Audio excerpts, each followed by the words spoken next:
Il y a eu dernièrement à Kinshasa une sortie médiatique du secrétaire général du PPRD, M. Évariste Bochab, qui a parlé du décès des membres du PPRD en Espagne, en mettant directement cela sur le compte du PPRD, pardon, sur le compte de l'UDPS. Selon les informations reçues dernièrement de l'Espagne, et cette information peut être lue sur le net, en Espagne, le cas du décès des membres du PPRD n'a pas été enregistré.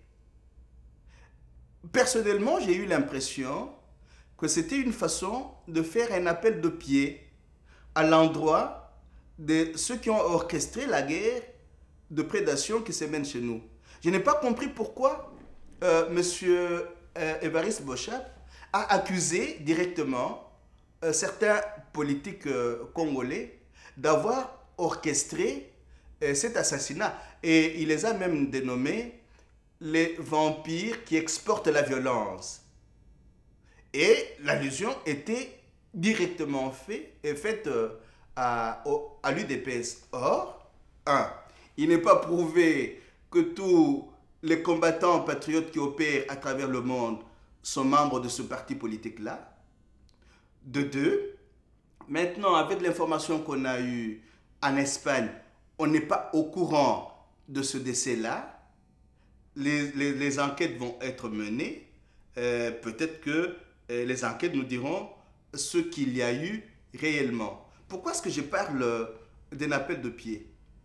La violence structurelle, pour qu'elle explose, passe par la diabolisation et la criminalisation des résistants. Donc, une fois qu'on dit, ce sont les résistants, ce sont les partis de l'opposition qui ont orchestré cet assassinat, on couvre le fait, par exemple, que les services de sécurité sont instrumentalisés par le pouvoir en place, qu'il y a eu Chebeya qui a été assassiné, qu'il y a eu Tungulu qui a été assassiné, qu'il y a eu Aimé Kabila qui a été assassiné, qu'il y a maintenant à l'Est le lieutenant-colonel Kakolele qui assassine, et l'un de ces sujets a dû fuir, un certain Pablo a dû fuir parce qu'il a assisté à plusieurs reprises à l'enlèvement où il a entendu son chef lui dire que tous ceux autour desquels il a mené une certaine mission ont été soit enlevés, soit assassinés. Donc, la violence structurelle se cache souvent derrière la criminalisation des patriotes résistants ou opposants au pouvoir en place. Et à ce moment-là, on sort ses griffes, on alerte ses complices au vu, au su de tout le monde. Et alors, les pouvoirs impérialistes peuvent à ce moment-là dire, voilà, comme les opposants, comme les résistants ont traité la violence, nous venons mener une guerre pour les neutraliser. Voilà comment la violence structurelle peut être entretenue, et en certains moments, elle peut exploser sur la demande de ceux qui coopèrent à son entretien, ce que nous ne cessons de décrier comme étant des élites compradores. Alors à ce moment-là, la violence structurelle, quand elle explose, elle cache sa véritable nature, c'est-à-dire une nature mortifère. Il y a des femmes, des hommes violés, torturés, assassinés au quotidien. On n'en parle plus, on s'en prend directement aux résistants, aux patriotes résistants et opposants. Or, la résistance, résister, comme le dirait Stéphane Hassel, résister, c'est créer. Créer, c'est résister.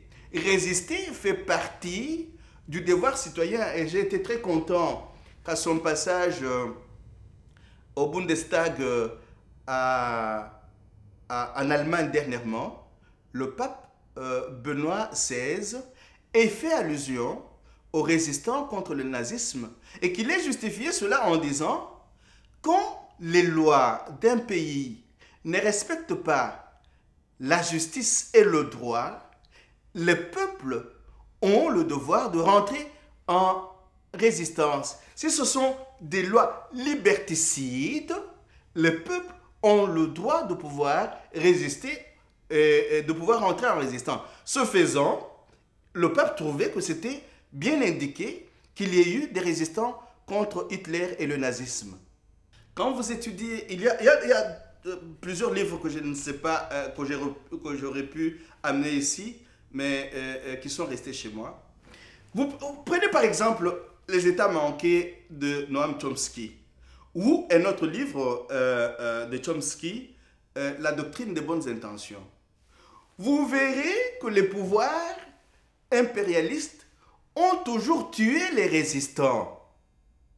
Donc, ceux qui, à un certain moment, réussissent à mettre en fonctionnement et organisent leur peuple, leur nation autrement, ils les tuent. Souvent, ceux qui sont qualifiés de terroristes, ce sont des résistants criminalisés par les terroristes. Dernièrement, par exemple, en Libye, il y a eu une alliance entre l'OTAN et l'Al-Qaïda contre Kadhafi. Comment pouvez-vous expliquer que l'OTAN, avec les Américains qui ont toujours dit qu'ils se battent contre Al-Qaïda, puisse à un certain moment coaliser avec Al-Qaïda pour tuer Kadhafi? Ce sont des mécanismes très subtils. C'est ainsi que les véritables terroristes, quand ils criminalisent les opposants et les résistants à leur système, recourent beaucoup à la propagande. La propagande et les médias dominants sont les moyens auxquels les véritables terroristes recourent pour pouvoir atteindre leurs objectifs. Et quand Chomsky écrit Les États manqués, il dit de son propre pays, les États-Unis, que c'est un État manqué. Pourquoi? Cet État ne respecte ni les lois nationales, ni le droit humanitaire international. Il est incapable de protéger ses propres populations contre la violence et contre l'insécurité. Ce n'est pas pour rien qu'aujourd'hui, vous avez aux États-Unis les indignés, les anti-Wall Street, qui sont là et qui vous disent: nous sommes 99% à ne pas profiter des richesses produites par notre pays, et ces richesses ne profitent qu'à 1%. Donc, ce mouvement des indignés est un mouvement à suivre de plus près. Il ne faudrait pas que nous, en tant que peuple africain et congolais, nous puissions vivre en vase clos sans suivre l'actualité du monde. Aujourd'hui, les indignés, vous les trouvez aux États-Unis, vous les trouvez en Grande-Bretagne, vous les trouvez à Paris, vous les trouvez en Espagne, vous les trouvez dans presque tous les pays occidentaux. Pourquoi? Ces indignés s'en prennent au fait que leur dignité en tant qu'humains est sapée par 1% de leur population. L'oligarchie, les oligarchies d'argent qui cumulent toute la richesse de leur nation entre leurs mains aux dépens de la majorité. Ne perdons jamais de vue la subtilité avec laquelle les pouvoirs terroristes convertissent les opposants et les résistants. En les criminalisant, ils les convertissent en terroristes, et ils se servent des médias pour pouvoir passer cette propagande